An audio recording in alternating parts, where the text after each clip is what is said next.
Pronto, gravando.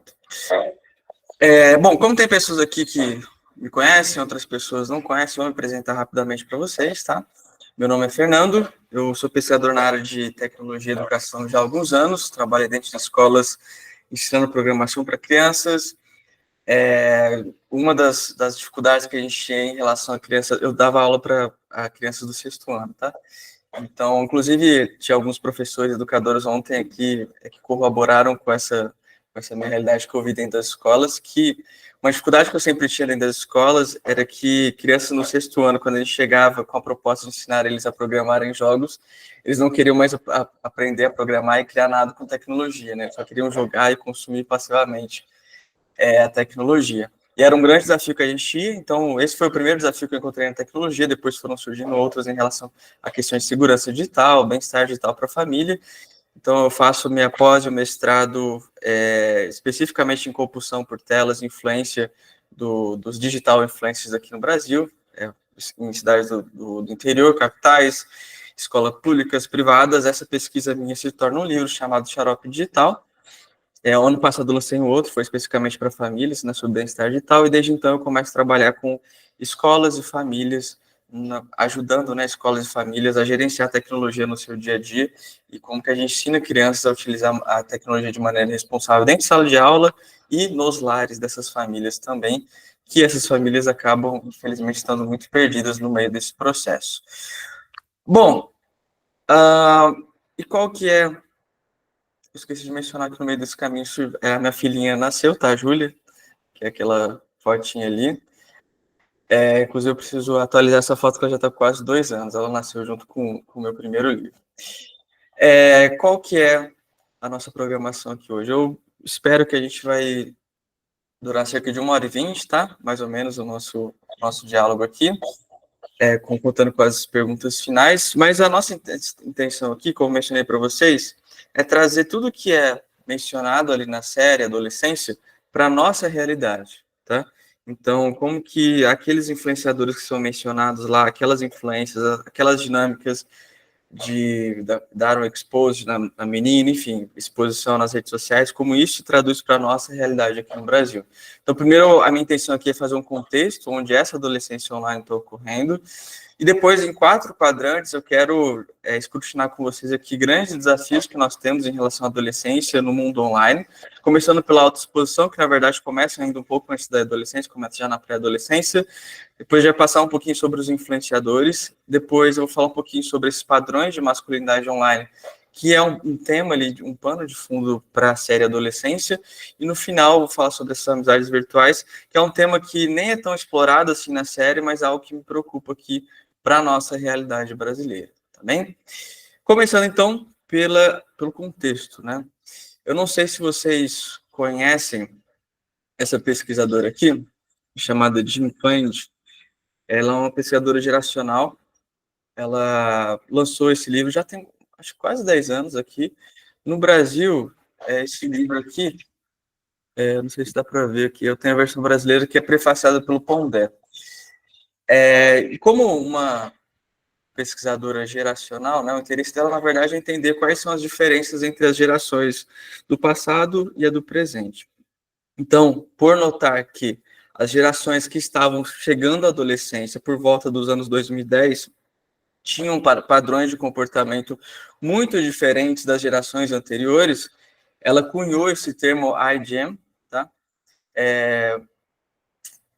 Beleza, Bruna. Ela cunhou esse termo IGEM, que significa, na verdade, é um nome que ela deu para essa geração a partir dos anos 2010, que começa a ter contato com redes sociais, tá bem? E por que ela fez isso? Porque é a partir de 2010 que ela começa a notar uma inflexão em vários tipos de comportamento. E a gente sabe que, obviamente, as gerações têm comportamentos diferentes, têm estratégias de vida diferentes. O nome que ela dá para isso é teoria de história da vida, que é essa percepção que nós temos que, por exemplo, hoje, jovens adultos, adolescentes, eles demoram mais para se engajar em algumas atividades de adultos, como, por exemplo, para namorar, para tirar a carteira de habilitação, para ter o primeiro filho, casar, enfim, se engajar em outras atividades. eles demoram mais para amadurecer nesse sentido, e por isso ela dá o nome disso de teoria da história da vida, que cada geração tem uma história de vida diferente. Eu não vou entrar aqui no mérito se isso é bom ou ruim, mas é uma característica dessas novas gerações que eles demoram um pouco mais para amadurecer e se engajar nesses tipos de atividades de adultos. E uma maneira dela explicar, na verdade, ilustrar esse ponto dela é através desse gráfico aqui. O que esse gráfico representa? 4 atividades que ela considera como atividades de adultos. Então, esse gráfico representa o percentual de adolescentes americanos, tá, que estão lá com 17, 18 anos, que estão se engajando nessas 4 categorias de atividades, que é a primeira lá, tirar a carteira de habilitação, a segunda, trabalhar, ter algum tipo de estágio pago, a terceira, ter algum tipo de experiência com o álcool, e a quarta, namorar. Tá? Então, e esse gráfico, na verdade, ele demonstra esse comportamento desde 76 até 2022. A gente consegue perceber ali que, por volta dos anos 2000, a tendência, né, das novas gerações já era se engajar cada vez menos nessa idade de 17, 18 anos, nessas 4 atividades consideradas atividades de adultos, e assim ela começa a ilustrar um pouco sobre qual que é o pano de fundo da adolescência nos dias de hoje.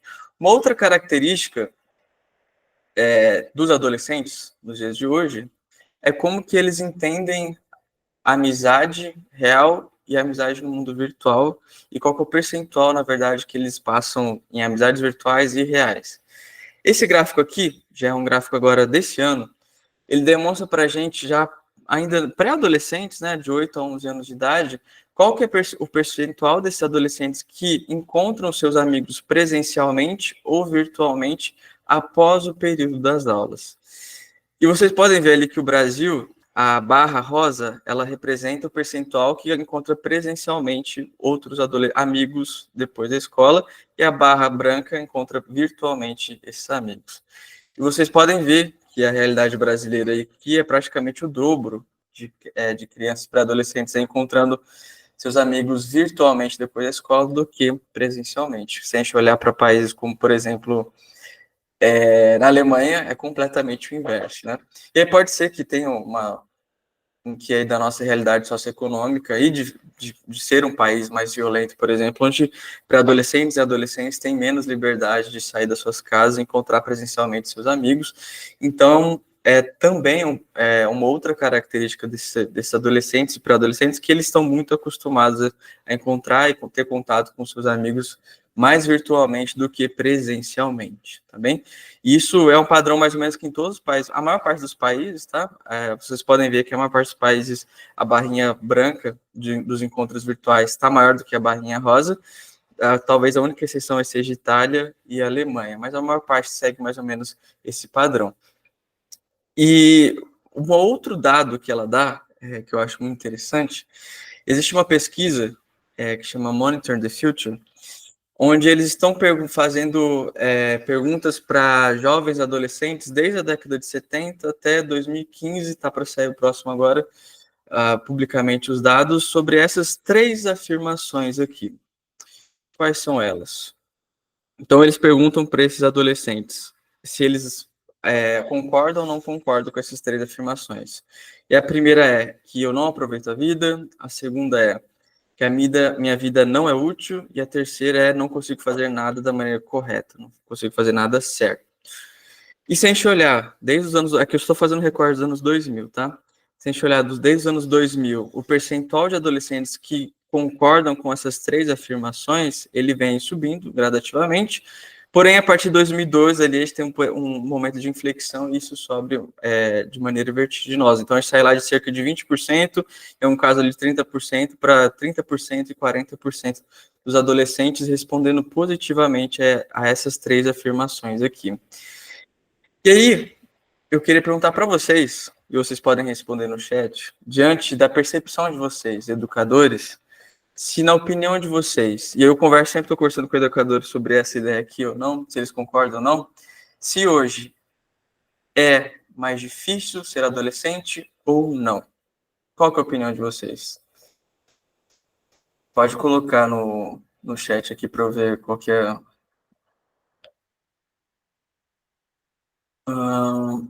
A Olga falou que sim, que ela concorda que é mais difícil adolescente hoje. A Alda fala que é muito mais difícil. A Mônica fala sim, com certeza. O pessoal do Comum também fala que sim. Sim, sim, sim, sim. A maior parte acha que sim. Eles estão mais certos do que o pessoal de ontem. Ontem estava mais meio a meio. Graziela fala sim, muito difícil nos dias atuais até que chegue a maturidade. Adolescência é difícil em qualquer época. Verdade, Rosa. Aliás, fala depende. Tudo mais fácil em relação aos bens materiais. Imagina, adolescentes não se frustram ou sonham. Bom, essa pergunta que eu fiz para vocês aqui, a Bruna está falando, penso que é mais difícil por conta das mídias sociais. Essa pergunta que eu estou fazendo para vocês aqui, ela foi feita para adolescentes e os seus pais. E qual que foi o resultado? De um lado aqui, do lado esquerdo, vocês podem ver que são os pais, tá? 69% dos pais concordam com essa afirmação que ser adolescente hoje é mais difícil. Enquanto 44% dos adolescentes concordam e dizem que ser adolescente hoje é mais difícil. E quando a gente pergunta para eles, tá, mas quais são os fatores que fazem com que... Quem respondeu sim, né, para essa pergunta? Quais são os fatores que fazem que a adolescência hoje seja mais difícil? Se a gente olhar para os pais, o primeiro lugar disparado são as redes sociais, é a maior preocupação dos pais. Depois vem tecnologia em geral, outras tecnologias, depois ainda vem impressão, expectativas, mas de maneira geral, lá embaixo, vocês podem ver que 65% dos pais mencionaram tecnologia em algum momento quando perguntados ali sobre o nível de conhecimento, qual que seriam os fatores que fazem que ser adolescente hoje seja mais difícil. Do outro lado, os filhos, a tecnologia não é o primeiro lugar, pelo menos ali no elencado como rede social. Né? A primeira é pressão e expectativas, com 31%. Segundo vem as redes sociais, 25%. Depois vem essa sensação de que o mundo e o país, no caso lá, os Estados Unidos, tá? Estão mudando para pior. E aí a gente pode até conversar sobre como as próprias redes sociais, elas impactam nessa nossa percepção de que o mundo está pior ou melhor em relação ao passado. Mas, de maneira geral, lá embaixo vocês podem ver que 39%, quase 40% dos adolescentes dizem que a tecnologia é um fator que faz com que ser adolescente hoje seja mais difícil. No entanto, algo muito curioso sobre essa pesquisa aqui do Pew Institute é que quando eles pegaram quem respondeu, né, a gente viu ali que 69% dos pais responderam que sim, é mais difícil, e 44% dos adolescentes disseram que sim também. Só que quando eles pegavam os adolescentes e os pais que respondiam que não, hoje ser adolescente é mais fácil, e eles perguntavam o porquê ser adolescente hoje é mais fácil, a mesma tecnologia aparecia como o fator elementar para hoje ser mais fácil. O que dá, na verdade, uma pista para nós de que, na verdade, a tecnologia tem sempre existir essa tensão entre como que a gente utiliza ela, se ela está beneficiando ou criando mais malefício na nossa sociedade. Porque, ao mesmo tempo que pessoas que veem hoje ser mais fácil ser adolescente dizem que é por conta da tecnologia, e quem fala que não, dizem também que é por conta da tecnologia. Tem um livro que eu recomendo a leitura para vocês, que é da Deborah Heitner. Eu acho que ele não tem a versão aqui em português, tá? No Brasil. Eu acho que ele ainda não foi traduzido, porque acho que só tem um ano esse livro, que foi lançado nos Estados Unidos, que ela fala muito sobre esse fenômeno, né? Que, na verdade, na opinião da Deborah, ela é especialista também na área, talvez o maior desafio dessa geração em relação à tecnologia é que eles estão crescendo de maneira muito mais pública e exposta do que as gerações anteriores. Então, um bebezinho hoje, quando sai da barriga da mãe, já tem a foto, já tem vídeo, isso já é compartilhado na internet, já é compartilhado com a família, e isso vai seguindo ao longo dos anos, né? Então, existem muito mais registros e pegadas do desenvolvimento dessa criança. Então, ela acredita, né, que talvez o maior desafio dessa geração, antes de chegar nos outros desafios que a gente vai mencionar aqui, começa já no alto nível de exposição que elas sofrem desde o início, né, desde quando você é um bebê saindo da barriga da sua mãe, já tendo fotos e vídeos sendo compartilhados na família. E, na verdade, e aí ela tem essa ideia que amadurecer nesse mundo digital é mais complicado, de fato, do que nas gerações anteriores. E essa questão da autoexposição é algo que começa e passa ali também rapidamente na série, né, da adolescência. Na verdade, ela começa a ser um problema, né, para nós educadores que acompanham o que está acontecendo e pesquisam sobre isso, já na pré-adolescência, tá? Eu não sei quem acompanhou, há um ano e pouco começaram a surgir esses perfis que faziam, na verdade, uma seleção de vídeos de meninas pré-adolescentes dançando no Instagram, no TikTok, no Kawaii. E na época, né, na época eu pesquisei sobre isso, comecei a achar esses perfis, a gente denunciou para o Ministério Público, muitos deles foram fechados, depois eles criam outros, enfim. É uma eterna luta contra esse tipo de coisa na internet. E se a gente entrava nesses perfis e via quem, por exemplo, estava comentando, né, esses vídeos e fotos dessas meninas, a gente via que era, eu não sei se vocês conseguem ler daí os comentários, tá? Mas são comentários bem nojentos, de homens de 30, 40, 50, homens com fotos, inclusive, da esposa, ali na foto de perfil do Instagram, e dá uma percepção, na verdade, de quem, na verdade, estava consumindo esse tipo de conteúdo. Depois se descobriu que esses perfis era uma porta de entrada para outros canais do Telegram que compartilhavam conteúdos de pedofilia, enfim. Só que o fator que mais surpreendia a gente nesse fato era de que todos esses vídeos e fotos que estavam sendo compartilhados por esses perfis eram vídeos e fotos que as próprias meninas estavam gravando, né? Eu lembro uma vez que eu estava entrevistando uma menina de 11 anos, e assim que ela entrou na sala, ela geralmente entra um pouco mais tímida e tal. Assim que eu comecei a comentar com ela sobre o que era pesquisa e tal, ela ficou super empolgada e falou: nossa, tio, eu tenho X seguidores no TikTok, não lembro qual era o número. E eu falei: é verdade, nossa, que legal, e como você conseguiu essa quantidade de seguidores? Ela comentou comigo: olha, foi muito fácil, na verdade. Eu comecei a reparar que as minhas amigas, elas estavam gravando vídeos delas com uma roupa mais curta, um shortinho e tal, ela explicou, e que elas estavam ganhando mais curtidas. E aí eu comecei a repetir o que elas estavam fazendo e eu comecei a ganhar mais seguidores, mensagens, curtidas e tal. Então, isso dá uma pista para a gente que, na verdade, como que essas crianças, por mais novas que elas sejam ainda na pré-adolescência, elas percebem rapidamente o que engaja mais nas redes sociais, o que chama mais atenção. Isso a gente fica pensando depois, né, quais são as consequências, na verdade, da percepção de valor que elas vão ter sobre o corpo delas, sobre a vida delas em relação a outras pessoas, porque elas percebem muito rápido que a moeda, talvez uma das moedas mais importantes que a gente tem hoje na nossa sociedade, é a atenção. Então, elas conseguem perceber isso rapidamente, o que atrai o olhar de outras pessoas. E se a gente olhar os dados, né, em relação a... Isso aqui é um dado da Internet Watch Foundation, que diz que só entre 2020 a 2022, tá? Isso aí, já falou, ainda mencionando sobre os problemas da pré-adolescência, antes da gente chegar na adolescência, né? A gente teve um aumento de 360% do número de imagens autogeradas por menores de idade e compartilhadas na internet. Eu estou falando de uma faixa de 7 a 10 anos de idade. E aí isso dá uma percepção, na verdade, do desafio que a gente tem em relação quando as próprias meninas, os próprios meninos estão se gravando, tirando foto e compartilhando, seja nas redes sociais ou seja com outras pessoas que eles conheceram online.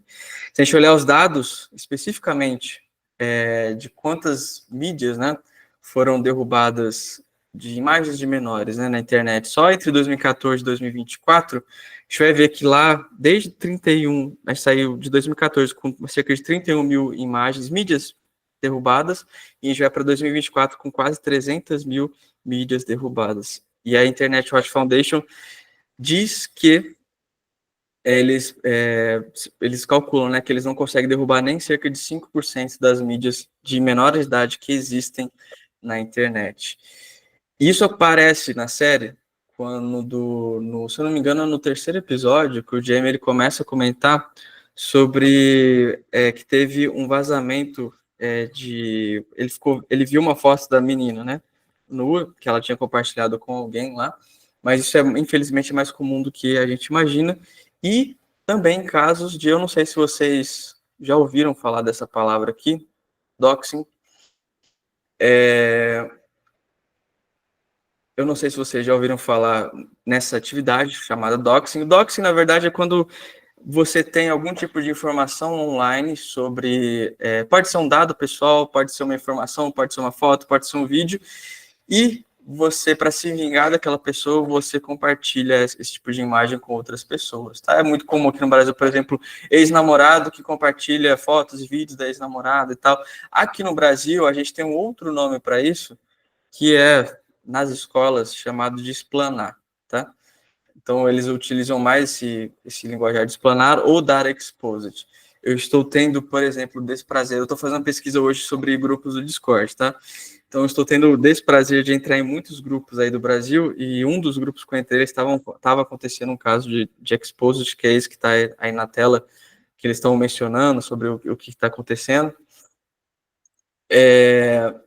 Infelizmente, isso continua acontecendo com muita facilidade, porque, como eu mencionei para vocês, essas meninas já estão acostumadas a se expor nas redes sociais, esses meninos também, eles têm uma câmera para todo lugar, então é muito mais fácil isso acontecer hoje, nos dias de hoje, tá bem? Então, o explanar, o dar exposed é a mesma coisa, e é aquilo que acontece, que o Jamie relata que aconteceu com a menina, alguém compartilhou a foto dela, acho que foi um menino que tinha recebido a foto dela e acabou compartilhando com o outro. O que estava acontecendo é o dar exposed, o explanar a foto de alguma menina na internet. Aqui nesse caso, que estava acontecendo na internet aí do grupo, que eu estou lá meio que filtrado, né? Estava acontecendo até no Instagram, tá? Então eles fecham nos meus melhores amigos e acabam dando expose lá, e outros meninos entram, salvam aquelas fotos, vídeos nos seus celulares, e a gente sabe que uma vez que isso acontece, para voltar atrás é muito difícil. Então, o que eu sempre menciono aos pais, aqui foi uma oficina que eu fiz com os pais nesse último final de semana, eu estava conversando com eles exatamente sobre essas questões, porque eles não têm, a gente tem essa percepção que eles entrarem nesses espaços, eles gravarem, entrarem nas redes sociais, gravarem, fazer uma série de coisas nesses espaços tecnológicos, nessas plataformas, significa que eles saibam o que eles estão fazendo. E é óbvio que eles não têm a menor noção das consequências de que compartilhar uma foto, um vídeo com aquele ou aquela outra, quais podem ser as consequências no futuro disso. Então, eu sempre recomendo para os pais a tentar adiar o máximo possível a entrada, especialmente das meninas, que elas são mais tentadas a entrar nas redes sociais com uma idade menor, adiar ao máximo a entrada nas redes sociais de performance, tá? A rede social de performance, para vocês entenderem, é o TikTok, o Instagram. Por quê? Porque a gente sabe que a partir do momento que elas entram nesses espaços, elas começam a entrar nessa dinâmica também, a gente começa a ter uma prevalência maior de problemas em relação à autoimagem, em relação à baixa autoestima, enfim, tem uma série de outros fatores que vão acontecendo na vida da menina. Então, eu sempre recomendo os pais a tentar adiar o máximo possível a entrada dessas meninas nas redes sociais, e quando elas entrarem primeiro com um perfil fechado, tá bom? Muitos pais, eles não sabem nem que dá para fechar o perfil, tá? Em pleno 2025, muitos pais não sabem que dá para fazer isso, não sabem como configura, e isso é um grande desafio que a gente tem em relação às famílias também. Terceiro, e o que eu sempre recomendo também, e a gente tem os projetos em sala de aula, né, que a gente fala sobre como não compartilhar dados identificáveis, a gente acha, como mencionei para vocês, que eles sabem o que eles estão fazendo, mas só para dar um exemplo para vocês, a minha sobrinha, ela é pré-adolescente ainda, ela tem 11 anos de idade, e ela resolveu que ela vai ser youtuber. Eu falei, tá bom, Luísa, você vamos fazer um canal para você, mas você vai fazer o seguinte, antes de você postar algum vídeo, você vai mandar o vídeo para o tio, para eu ver. Primeiro vídeo que ela me manda, se arrume comigo para ir para a escola. Então ela começa a se arrumar lá no quarto dela, então não sei o que, e quando eu vejo, ela senta na cama e mostra o uniforme dela. Então, é porque eu estudo na escola tal, que é na rua da minha casa, que não sei o que. E assim, esse tipo de coisa, gente, realmente acontece. Eles compartilham esse tipo de informação. Eu já vi, eu gosto sempre de mencionar, eu já vi conteúdo aí no vídeo de youtuber na internet, criança compartilhando o endereço da casa, ou falando de tal, vem me visitar aqui na minha casa e compartilha o endereço, tá? E isso a gente sabe como que isso é problemático também. E segundo e por último, né, muito cuidado com fotos e vídeos pessoais, principalmente agora que a gente está entrando na era da inteligência artificial, onde qualquer foto, mesmo seja foto de perfil nas redes sociais, pode se tornar um fake nude na mão de outras crianças. Eu não sei se tem alguém aqui que participou, eu fiz um encontro sobre tendências de 2025, eu estava falando sobre como ferramentas de criar fake nude estão se tornando cada vez mais fáceis de ser utilizadas. E aí eu mencionei algumas lá, e eu falei, ó, há um ano atrás, para você fazer um fake nude de uma garota da sua escola, você precisaria pesquisar intensivamente aonde você achar a ferramenta, não sei o que. Hoje você procura no Google, tem uma lista lá de 5 ferramentas fáceis para você utilizar. Então tem se tornado cada vez mais fácil, infelizmente, criar esses fake nudes. A gente, dentro da escola, né, só para vocês entenderem, para quem ainda não conhece o projeto, nós temos projetos dentro de sala de aula que falam exatamente sobre isso, sobre as fotos dos outros, sobre as minhas fotos. A intenção, na verdade, ali é dar essa percepção real para esses alunos de quais são as consequências para eles, para outras pessoas, de compartilhar fotos no presente e no futuro, coisas que, na verdade, eles não param para pensar sobre isso, ninguém conversa com eles sobre quais são essas consequências. Um outro exemplo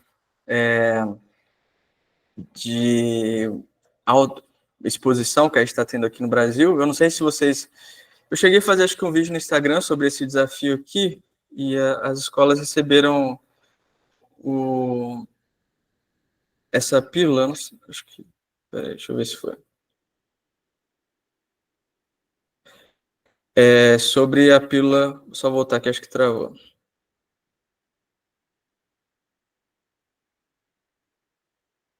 Eu não sei se vocês ouviram falar sobre essa trend do carregador. Não sei, não tá rodando a trend do carregador. Mas só para vocês entenderem, se vocês ouviram falar sobre a trend do carregador é um outro exemplo sobre problemas que nós estamos tendo em relação à exposição. Quem é de alguma escola parceira que recebeu a pílula falou sobre a trend do carregador, o PDF, de cuidado para os pais e tal. Mas é um outro problema, para quem não ouviu falar sobre a trend do carregador, só para entender, muitos adolescentes estão se gravando no TikTok, no Kawaii e outras plataformas, gravando o próprio celular como um código para dizer que eles estão dispostos a trocar fotos íntimas nessas redes sociais. Se você entrar lá, você vai ver, às vezes pode procurar no TikTok, tem esse carregador, você vai ver vídeos lá com 500, 1.500 comentários, pessoas, pré-adolescentes, adolescentes, adultos, idosos, todos eles lá participando dessa trend. Tá? É um outro exemplo de como que isso tem se tornado cada vez mais complexo aí para os pais também. Agora eu queria deixar um desafio para vocês, que é o seguinte. Deem uma olhada em todas essas carinhas aí. E me dizem aqui nos comentários quantas delas vocês conseguem reconhecer.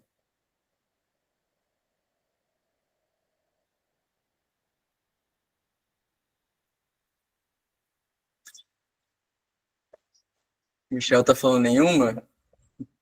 Aí ele só reconheceu uma. Tem 18 carinhas aí, gente. Quantas vocês conseguem reconhecer? Aí eles reconheceu a Luluca. A Luluca é aquela lá do canto esquerdo superior, a primeira. Então, Minecraft, aquela não é a carinha do Minecraft, é a carinha de um influenciador que fala, mas qual que é o nome desse influenciador, você sabe? Ele é muito famoso. Tube, zero, dois, nenhuma. A Carolina falou uma, Matheus uma, Iris também uma, Rafael duas. Até agora a gente tem no máximo duas.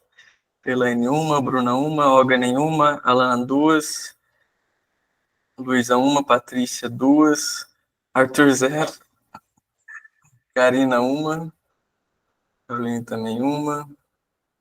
Esse último é o quê? O do canto direito ali? Liege. Né? Do lado do cantinho. É o Alanzoca aquele. Esse último eu já vi, Raquel 2. O Luca cresceu. O Michel, o Luca agora o canal dela chama Crescendo com a Luluca. Ela começou o canal dela, acho que tinha 6 anos de idade. Eu acho que ela tá com uns 14 agora, tá? Ela é hipermilionária. Não, Luca Neto não tá aí, não. Eu nem coloquei o Lucas Neto porque ele é o mais fácil, mas eu nem coloquei. O Lucas Neto não tá aí, não, gente. Vocês estão confundindo. Não, o Lucas Neto não tá aí. Os rosas. A maior parte aqui, gente, foi no máximo 2 carinhas, tá? Esses aqui, como vocês podem, vocês já perceberam, são influenciadores, tá? Eles conversam com a faixa etária de mais ou menos de 10 a 15 anos de idade. A Bruna também são uma. Eles conversam com mais ou menos a faixa etária de 10 a 15 anos de idade, aproximadamente. Mas você tem noção de quantos, se a gente somar os seguidores deles ali, vocês têm noção de quantas pessoas eles falam? Cerca. Eu também não, né, Michel? Eles falam com quase 180 milhões de seguidores, tá? Eles têm quase 180 milhões de seguidores. Obviamente que muitos seguidores, eles têm seguidores em comum nessa faixa etária, mas é calculado que eles conversam aproximadamente aí com 80 milhões de pessoas mensalmente. Para vocês terem uma noção, a Rede Globo no Brasil diz que conversa com 100 milhões de brasileiros por mês. Então, com 18 influenciadores, a gente tem quase uma Rede Globo mensalmente conversando com a faixa etária específica de 10 a 15 anos de idade. E foi por isso que, há alguns anos atrás, eu fiz uma pesquisa exatamente sobre isso, né? A parte da pesquisa foi sobre compulsão, parte foi sobre a influência, né, desses digital influencers. Na época, eles eram até, acho que até mais fortes do que nos dias de hoje. Eu queria entender como que essas influências, na verdade, impactavam a vida prática dessas crianças, né? Então, porque existe um fenômeno que chama fenômeno parasocial, onde ele foi estudado desde a década de 30, 40, mas essa sensação que a gente tem que é amigo de uma pessoa famosa. Esse que é o fenômeno parasocial. Então, ele é estudado desde a década de 30, 40 em relação a astros de cinema, desde a década de 80, 90 foi atualizado para famosos da televisão, e a partir dos anos 2015 começa a surgir pesquisas em relação a isso, a influenciadores digitais. Então, a minha intenção era entender como que era a diferença, né? Qual que era a influência desses influenciadores aí, influência desses influenciadores é ótimo, na vida dessas crianças, em relação até aos famosos dos anos 90. Então, existe uma escala de 0 a 5, tá? Quanto mais próximo de 5, maior a influência que a gente considera que esse influenciador exerce na vida dessa criança. Então, foi muito comum encontrar crianças falando que eles consideram o influenciador mais amigo deles do que os próprios colegas de classe. É muito comum crianças utilizarem esses influenciadores como uma estratégia para regular suas próprias emoções. Se eu estou triste, eu vou assistir fulano de tal, que eu fico alegre e tal. Então, como mais próximo de 5, maior essa influência que eles exercem ali na vida da criança. E o resultado que eu encontrei foi alto, tá? Aqui no Brasil, foi de 3,89, quase 5 ali. Como é esperado, eu comparei na minha pesquisa, foi um resultado maior do que a influência lá da década de 90, dos famosos da televisão em relação às crianças, e isso, obviamente, é esperado, porque lá na década de 90, o desenho e a programação infantil passavam uma vez por dia, e hoje a gente tem um show infinito da vida desses influenciadores, se a gente tiver a fim de acompanhar eles ali. E voltando para o grid ali de influenciadores, que vocês deram uma olhada, por que vocês só conseguiram identificar, às vezes, no máximo 2 ali, né? Ontem o pessoal até conseguiu identificar mais. Dentro de 18 influenciadores que falam com quase 80 milhões de pessoas mensalmente. Por que isso acontece? Porque, na verdade, existe um grande um gap, né?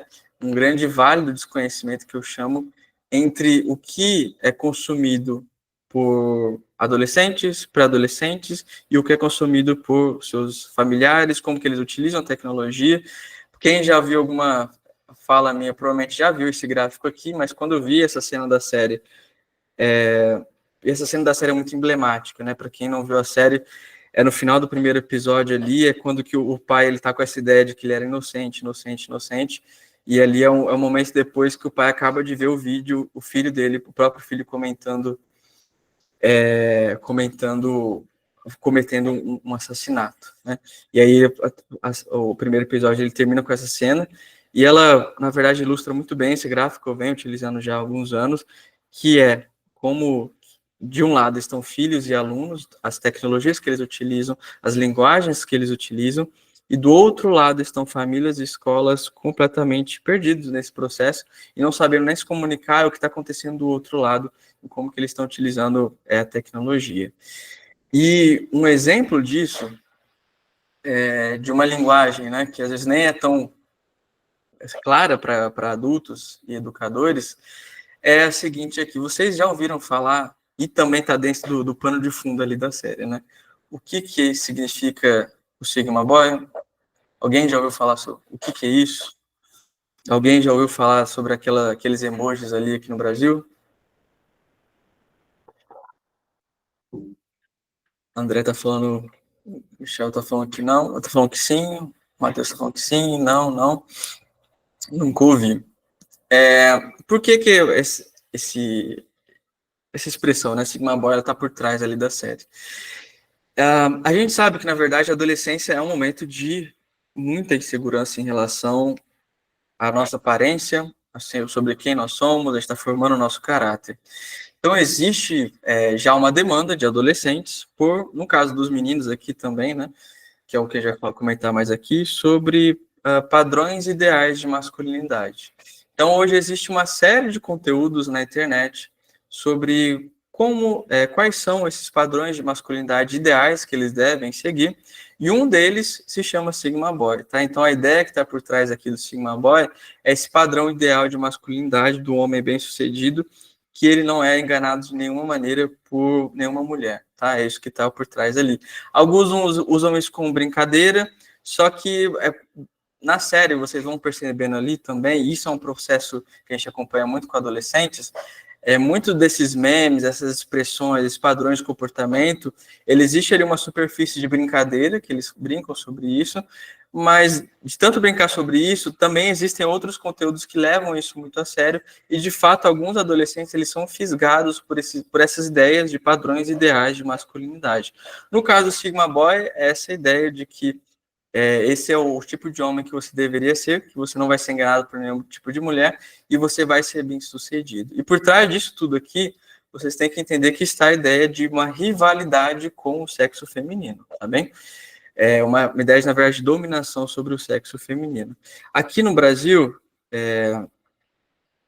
se você pesquisar sobre isso, falar um pouco sobre a nossa realidade aqui, o Sigma Boy é muito utilizado por adolescentes brasileiros, tá? Também. Mas se você pesquisar quais são as ideias que estão por trás disso, você vai ver nomes como, por exemplo, Sub5, Norm, Shed. O que significa isso? Gente, todo mundo foi adolescente aqui. A gente sabe que na adolescência nós somos muito inseguros em relação à aparência, então a gente tinha a listinha dos mais bonitos da sala, isso existia lá atrás, né? Só que isso agora existe transportado para o mundo digital, né? Só que numa escala muito maior. Então, existe uma série de conteúdos que tem lá na superfície o Sigma Boy, embaixo, um pouquinho abaixo aqui da superfície. Você vai encontrar conteúdos como esse aqui, que são maneiras de categorizar o tipo de homem que você é. E o que é o Sub5? Como o próprio nome diz, significa que numa escala de beleza de 0 a 10, você é abaixo de 5, tá? Isso significa. Se você é o norm, significa que você está dentro da média ali de beleza. Se você é o shed, é a ideia de que você existe ali, você é o cara bonitão e você é o cara desejado por outras mulheres. E lá na série, ele menciona a regra dos 90-10, né?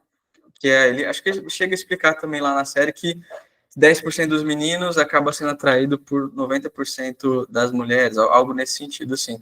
A ideia que está por trás aqui no Brasil, do Sub5, no Army Chat, é exatamente a mesma.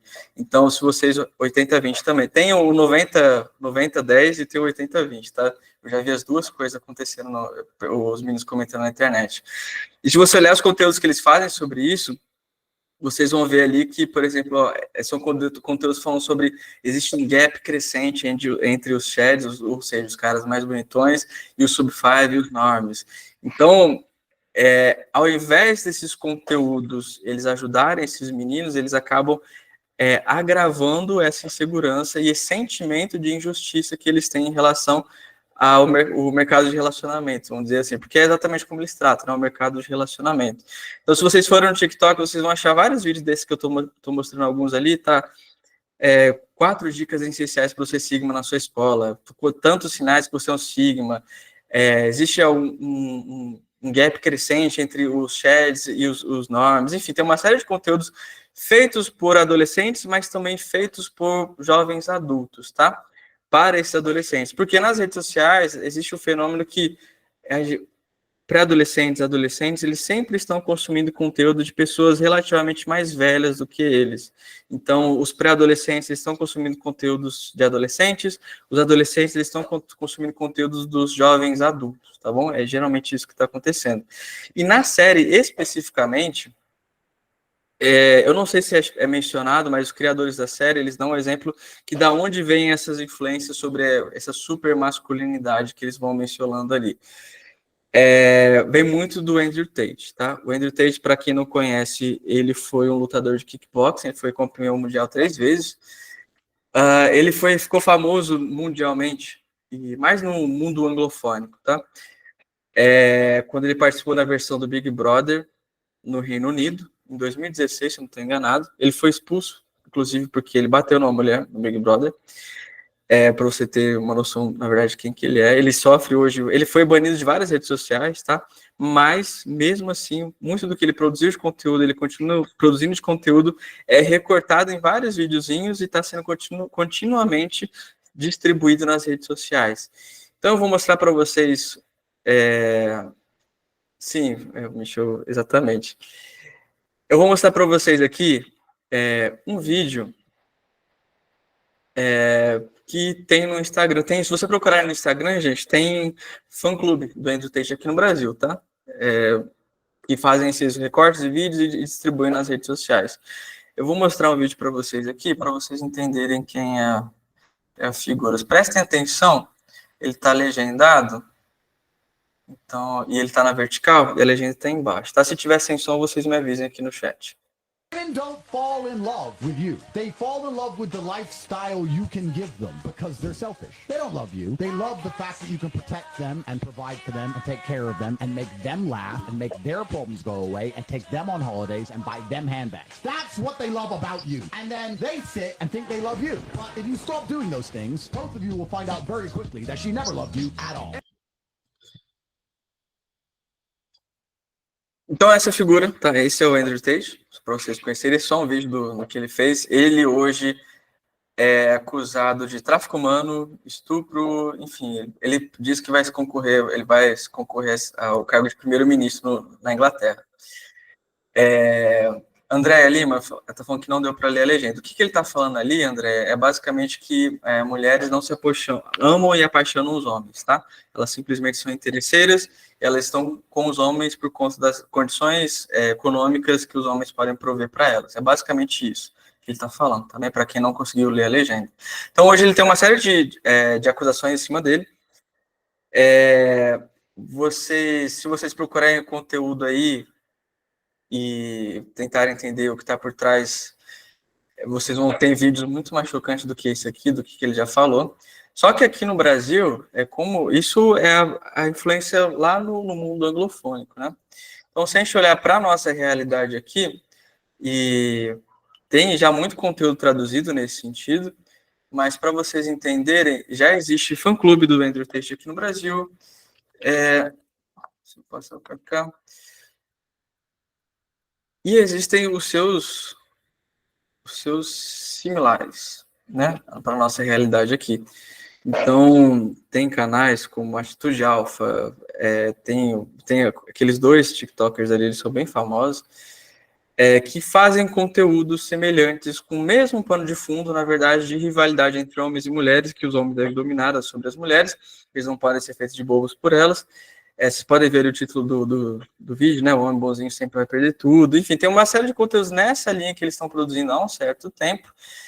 E eu vou mostrar para vocês um similar aqui no Brasil, chamado Altieri, que é aquele ali do canto direito, tá? Eles têm cerca de, se eu não me engano, quase 400 mil seguidores, ou quase 300 mil seguidores no TikTok aqui no Brasil. E eu queria mostrar para vocês um dos vídeos que ele postou recentemente no TikTok dele, que é este aqui. Eu não vou passar ele todo, que ele é um pouco longo, Tá? Mas se tiver som, vocês me avisam. Sem som, vocês me avisam. Mulher é artigo de luxo? Tem várias mulheres que falam isso, né? Não, porque mulher é artigo de luxo. É só pra quem pode. Artigo de luxo é uma coisa que é escassa, é uma coisa que é quase inacessível, uma coisa que é difícil de se obter, uma coisa bem acabada, bem conservada. As mulheres que falam que são artigos de luxo, elas já passaram na mão de mais de 100 caras, tá ligado? Elas já fizeram coisas loucas na vida delas. Vocês não são artigos de luxo, tá ligado? Vocês estão se iludindo. É ilusão, é delírio. É quase loucura. Antigamente poderia ser verdade, né? Antigamente poderia ser verdade. Mulher ser um artigo de luxo. Porque se o cara fosse pobre, ele não teria como bancar uma mulher, né? No momento do casamento, a família da moça dava um dote pro cara, dava algum bem pro cara casar com a moça, né? E ela era virgem, né? Não tinha nenhum namorado, né? Essas coisas assim. Hoje em dia, pô, irmão. Ai, é loucura, é literalmente loucura falar um negócio desse. Mulher artigo de luxo. Porque se isso é verdade, então você é uma propriedade, né? Se você, mulher, é uma propriedade, então cala a boca e faça o que eu mando? Não é. Bom, eu vou parar por aqui, depois o vídeo ele tem mais 3 minutos, tá? Nesse sentido aqui, mas vocês entenderam qual que é a intenção do que ele está falando aqui, né? Então, só para vocês entenderem que os similares do Andrew Tate estão entre nós, eles são bem influentes, e a ideia que está por trás ali do Andrew Tate, que ele sempre pregou desde o início nas redes sociais, hoje ele é banido de todas das redes sociais, tá? Vou mencionar aí para vocês, mas a ideia que está ali por trás obviamente, é uma ideia de rivalidade com mulheres, é uma ideia de que as mulheres não podem dominar sobre nós, mas é uma ideia muito infantil, por exemplo, em questões de riqueza. Então ele sempre postou fotos de carrão, Ferrari e tal, e por ele ter essa ideia muito infantil sobre riqueza, foi por isso que ele conseguiu chamar a atenção, inclusive, de muitos adolescentes, tanto lá no mundo, lá fora, como aqui no Brasil, né? Então tem uma série de outros conteúdos, outros influenciadores que têm um comportamento similar ao dele, que tem essa ideia mais infantil sobre o que é riqueza, como que é o padrão ideal de masculinidade. Eu gostaria de compartilhar com vocês, existe um texto que ele foi feito pelo Manhattan Institute. Aqui no Brasil, ele foi traduzido pelo pessoal da Gazeta. E ele fala muito sobre essa crise de masculinidade e como que isso se traduz no mundo digital. Eu vou compartilhar com vocês aqui, deixar no fixo, é a versão traduzida dele aqui pela Gazeta, onde ele fala especificamente sobre o Andrew Tate, sobre como que isso traduziu no mundo online, como que isso tem impactado adolescentes e outros homens ao redor do mundo, tá bem? Só para vocês entenderem o pano que está por trás. E eles conseguem, na verdade, influenciar tanto os jovens, tanto os adolescentes no mundo e aqui no Brasil, porque uma das dificuldades que a gente tem em relação à internet é a falta de contexto. Então, muitos adolescentes e adultos, né, a gente sabe como que é a realidade, eles entram nas redes sociais, nesses espaços, e às vezes vem alguém falando e eles tomam aquilo como uma verdade, porque eles simplesmente não sabem distinguir o que é um fato e o que é uma verdade.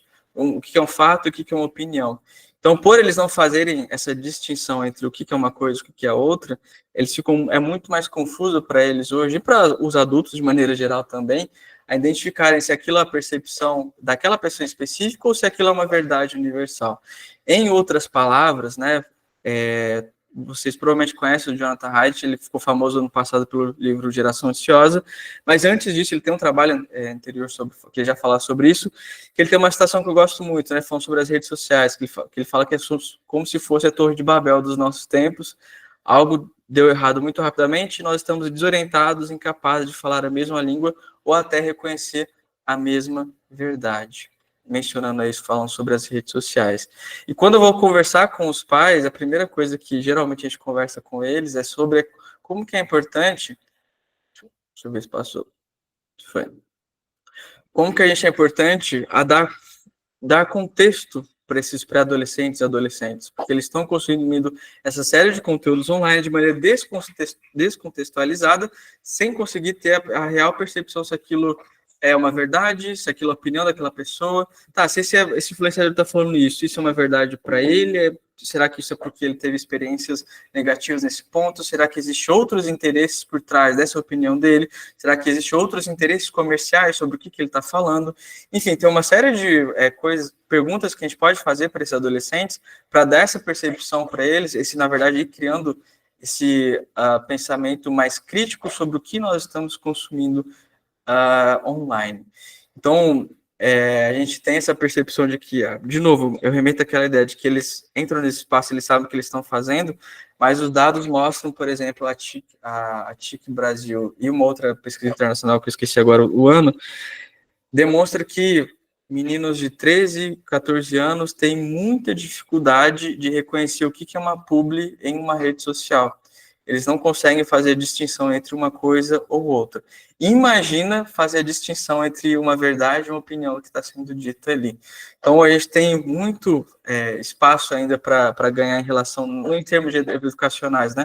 Como que a gente ensina eles a consumir esse tipo de conteúdo online. E aí, uma outra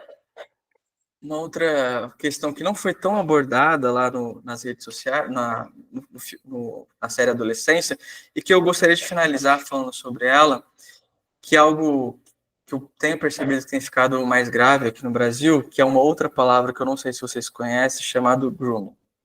O que é o grooming? Para quem não ouviu falar, o grooming basicamente significa todas as estratégias criadas por predadores online para atrair adolescentes e adultos na internet e engajar, ter um senso, criar uma relação de confiança com esse adolescente, depois pegar dados e fotos e vídeos dessa pessoa, depois possivelmente chantagear. E por que isso tem crescido? E não é algo abordado lá na série, né, mas algo que eu acho que vale a pena a gente mencionar, que eu não sei se todo mundo viu essa reportagem da semana passada do Fantástico, sobre um grupo do Discord.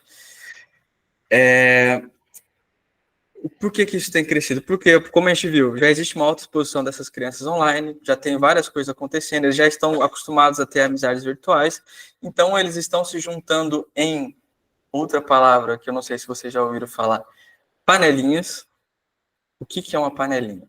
A panelinha, basicamente, é um grupo do Discord onde adolescentes se juntam para compartilhar todo tipo de coisa que você possa imaginar online, e em alguns deles até cometer crimes, tá? Então, se você entrar no TikTok, você procurar vídeos como procurar sobre panelinha, e você vai ver adolescentes falando que eu sou paneleiro, eu sou paneleira, o que eles querem dizer sobre isso? Que eles participam de um grupo do Discord, desses grupos malucos do Discord, que acontecem todo tipo de coisa que você possa imaginar. Eu estou tendo a infelicidade de me infiltrar em alguns grupos para saber o que está acontecendo lá dentro.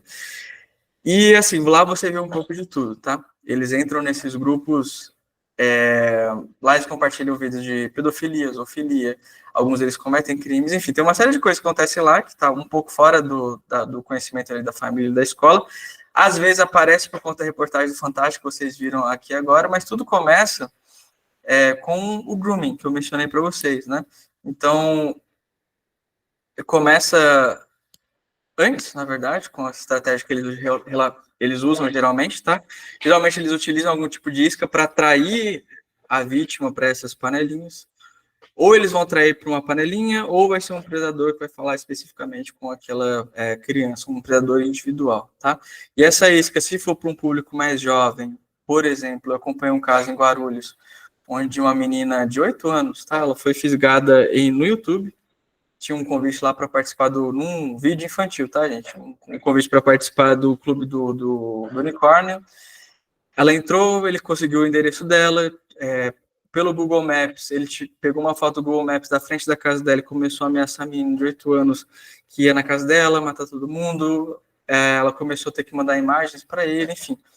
Foi uma isca que ele começou a utilizar com uma criança mais nova para começar a engajar, ter um relacionamento de confiança e transferir ela para uma outra, que é o terceiro passo ali, para uma outra plataforma e começar a chantagear ela em relação para ganhar fotos, vídeos e outras coisas. E a família só ficou sabendo 2 meses mais tarde o que estava acontecendo. Em alguns casos, isso acontece com um predador, vamos dizer assim, um lobo solitário, só que ele está fazendo aquilo ali com, às vezes, 50, 80, 100 crianças ao mesmo tempo, porque ele sabe que um percentual dessas crianças vai se engajar, tá?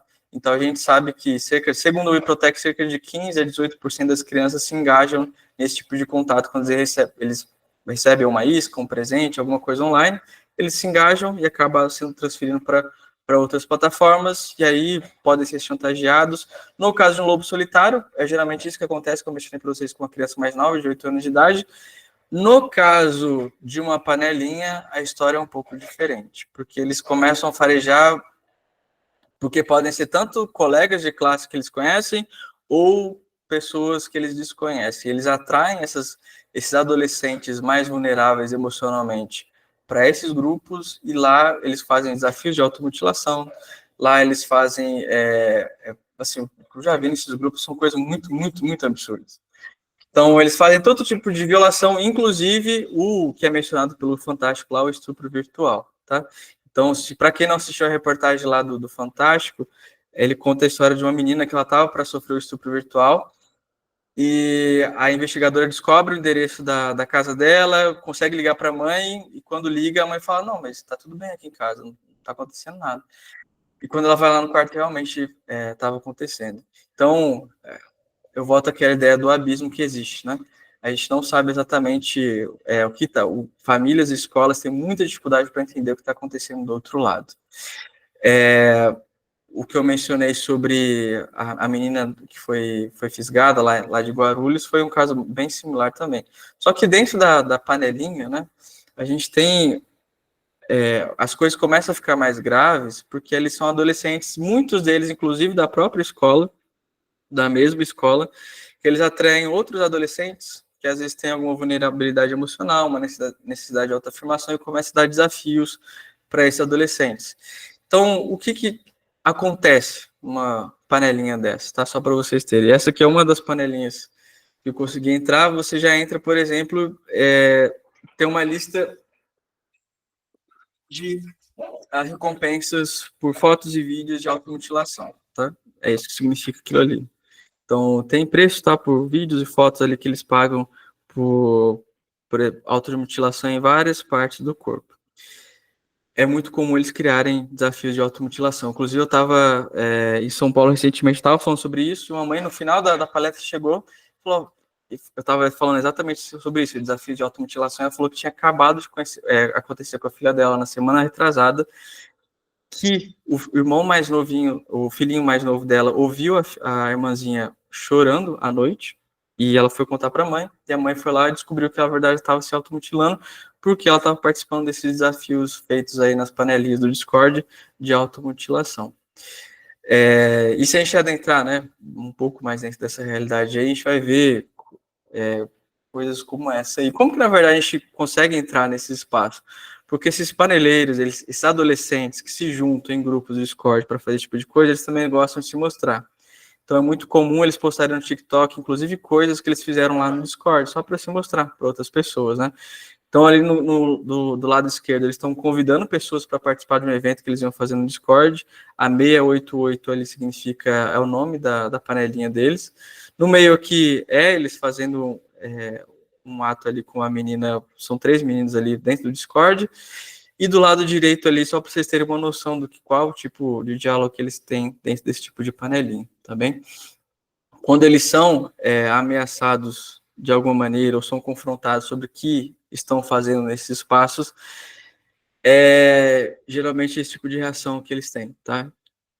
Aqui é um caso de uma menina, alguém descobriu que ele estava chantageando uma menina da escola, que ele ia contar para a polícia e tal, e ele responde daquela maneira ali, do Lero Lero vem pegar e manda a fotinho final ali, tá bem? Só para vocês terem uma noção do que acontece dentro dessas panelinhas.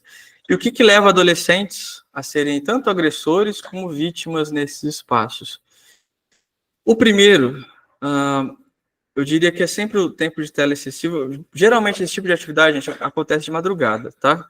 Então, se o adolescente ele está altas horas no Discord, provavelmente não é uma coisa muito boa, tá bem?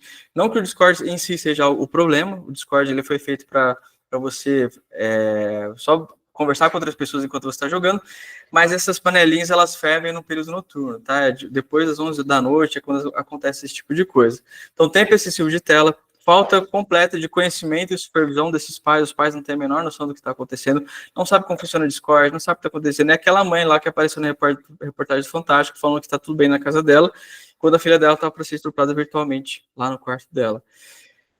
Ao mesmo tempo, uma baixa autoestima desses adolescentes. Então, se você vai ver por que eles se engajam nesses desafios, tem muita relação com baixa autoestima, vulnerabilidade emocional, uma necessidade de autoafirmação, que são muito típicos também da adolescência. Então, por isso que existem muitos adolescentes vulneráveis a serem agressores e vítimas desses espaços, e um sentimento muito forte de solidão, né? Então, toda a nossa sociedade é mais solitária, em geral, e não é diferente com os nossos adolescentes. Os nossos adolescentes são mais solitários, estão mais acostumados a conversar com seus próprios amigos online, inclusive a serem vítimas e cometerem crimes online também. E eu sempre converso com os pais nesse sentido também, né? Porque quando a gente vê uma menina que lá atrás, quando ela começa nesse processo de descobrir o que chama mais atenção nas redes sociais, são as curtidas, a atenção, você começa, na verdade, a perverter a relação de valor sobre a sua vida e o seu corpo. E quando isso vai sendo escalado para os próximos anos, você vê meninas participando desse tipo de desafio online. Então, o que eu sempre dou de conselho para os pais é que você estabelecer desde o início o que é mais valioso na nossa vida, de onde vem nossa atenção, de onde vem nosso amor, na verdade, é o primeiro cuidado que eles podem ter em relação a ficar vigiando o que exatamente o filho está fazendo ali. E segundo, observar muito as mudanças de comportamento, né? Assim como outros tipos de abuso, crianças que estão sofrendo esse tipo de abuso nessas panelinhas com adolescentes, elas mudam também muito o comportamento. Então, o caso lá da menina de Guarulhos que eu mencionei para vocês, os pais só descobriram porque ela mudou de comportamento. Então, muitos pais só descobrem, quando descobrem o que aconteceu, é quando o adolescente ali mudou de comportamento. A gente, no projeto, né, no Guardião, a gente começa a trabalhar isso, na verdade, desde mais cedo. Isso aqui é uma aula do sexto ano, do sexto aninho, numa escola de São Paulo, onde todo esse arcabouço que eu estou mencionando para vocês aqui sobre identificar o que é uma isca, saber como outras pessoas estão tentando te fisgar de alguma maneira online, ou num jogo, ou um tipo de lugar que você esteja, quais são os sinais de alerta que eles precisam prestar atenção numa conversa online, o que é possivelmente um perigo, o que não é um perigo, enfim, tem uma série de questões que a gente vai traduzindo para eles, na linguagem deles ali, dentro de sala de aula, para eles conseguirem entender o que é uma ameaça e o que eles deveriam fazer após reconhecerem essa ameaça também.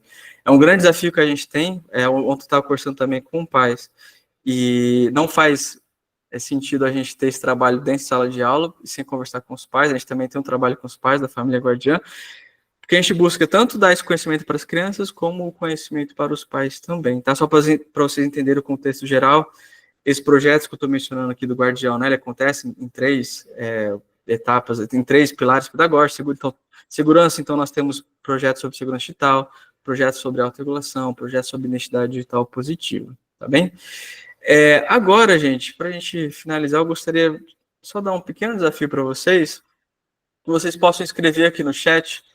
Eu ia até partir para outro tipo de dinâmica, mas eu vi que o nosso tempo já está muito avançado. O seguinte, como desafio individual mesmo para vocês, para eu ver qual foi a percepção de vocês sobre esse conteúdo, que vocês possam escrever aqui no chat uma palavra, uma ideia, uma frase curta que você acha que te tocou, algo que você te chamou a atenção em tudo que eu falei durante essa hora aqui, para eu entender até que ponto aqui eu impactei também vocês, ver o que chamou a atenção de vocês, tá bom? Vocês podem escrever aqui no chat, a gente vai conversando também. Enquanto providências. Enquanto vocês vão escrevendo aqui, gente, vocês podem fazer o número 1 e o número 2, tá? Eu vou lendo aqui depois. Enquanto vocês vão escrevendo, eu vou só mostrar um vídeo para vocês do projeto acontecendo dentro de uma escola.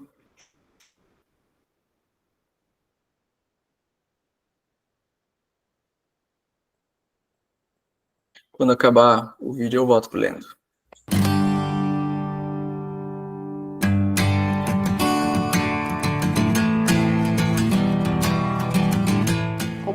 de filhos adolescentes, eu percebo que o mundo virtual tomou um lugar muito grande na vida das crianças e jovens, e com isso a preocupação como mãe é justamente que eles sigam caminhos não confiáveis. É ele ter um uso excessivo da tela, de modo a que ele comece a se dispersar do estudo, ele se torne uma pessoa mais ansiosa. É extremamente importante que a escola invista em iniciativas como o Projeto Guardião Digital, porque assim, eu percebo que basta só a fala do pai e da mãe para poder convencer o filho de alguma realidade. É necessário que outras pessoas, utilizando outros tipos de linguagem, falem. Sou o professor Guilherme Moreira e sou responsável pela implementação do projeto Guardião Digital, proporcionar intervenções que tratem de autorregulação em relação ao uso de telas, segurança digital em relação ao uso de redes sociais, por exemplo, torna o meu trabalho extremamente significativo. Eu sinto que estou contribuindo de fato para uma geração que está realmente imersa nesse mundo digital. A gente deve ter muito cuidado na hora de usar as redes sociais, principalmente algum estranho vier conversar com você no direct do Instagram, TikTok, etc, redes sociais em geral, principalmente a utilizar o celular, as redes sociais, enfim, de forma correta. Nos momentos em que a gente proporciona essas intervenções, o engajamento é impressionante. Os alunos querem participar, eles estão sempre querendo contar casos, relatos, sempre ilustrando muito bem as aulas, o que torna esses momentos extremamente dinâmicos. E o mais incrível, então, através desse projeto, nós tivemos experiências de mudanças reais e de impactos significativos na realidade de aluno. Porque por meio desse projeto nós conseguimos rastrear situações de cyberbullying, situações que envolvem inclusive possibilidades de racismo ou qualquer outro tipo de violência que esses alunos possam estar sofrendo. Percebo mesmo que as iniciativas como o Guardião Digital vêm para agregar, né, nos ajudar, nos apoiar nesse caminho que é nosso dos pais junto com a escola, mas que profissionais capacitados falam de uma maneira com os adolescentes, com as crianças, que chegam até o ouvido deles, ecoam muito mais. Tem sido muito importante para desenvolver nos professores a trabalhar esses temas de conscientização e uso de telas com os alunos, eles próprios aprenderem e se questionarem. Depois, trabalhar esses temas com as famílias sobre parentalidade digital. Também a gente viu hoje aqui pela oficina o quão foi importante para as famílias refletirem juntas, discutirem, pensarem juntas sobre vários temas que os preocupa, os aflige e que eles também tentam buscar respostas no dia a dia, mas que em conjunto e com o apoio da escola e com o apoio do Guardião Digital, a gente consegue fazer isso de maneira muito mais profunda.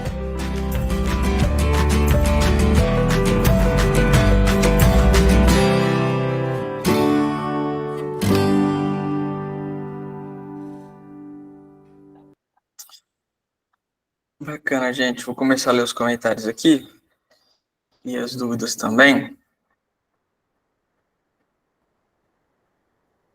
Só passar. Quem quiser, gente, para quem não me segue no Instagram, eu vou passar no Instagram aqui. Pode me seguir lá. Aliás, está comentando a menina que faleceu no desafio do desodorante, né? Aliás, duas meninas, né, aliás? Há 3 semanas atrás, a gente teve uma menina no Nordeste, e essa semana a gente teve uma menina, se eu não me engano, foi no interior de São Paulo, né? Esse desafio do desodorante, ele vai e volta, já tem, eu acho que é um ano e meio atrás, a gente estava tendo mais casos, ele está voltando com força de novo, né? Todos esses desafios, na verdade, eles vai e voltam com uma nova roupagem, vem novos vídeos, e infelizmente, mais crianças vítimas, né? E muita gente acha que é só criança nova, não é, tá? Muitos adolescentes também participam desse tipo de desafio, só que com uma roupagem diferente. Então, a gente teve um caso também no interior de São Paulo, acho que tem 1 ano e meio atrás, onde o menino, ele era um menino de 14 anos, tá, gente? Adolescente. Ele era fã de uma mangá chamada Suicide Boy, é uma mangá coreana, tá? E a temática do Suicide Boy, na verdade, é um menino que ele já é uma temática, assim, um pouco doentia, né? Porque a temática é que o menino tá tentando, fazendo tentativa de suicídio, essa temática tá por trás ali da mangá. Só que ela é famosa no mundo todo e tal, e ele participou de um grupo de fãs dessa mangá, que eles começaram a se desafiar nesses grupos a imitarem essas tentativas de suicídio da mangá. Ele tentou fazer uma dessas tentativas e acabou perdendo a vida, a mãe dele chegou depois, enfim, uma tragédia. Então, a gente achar que esse desafio só se engajam crianças e pré-adolescentes é uma mentira, tá? Adolescentes se engajam também, só que com uma roupagem diferente. Vamos lá.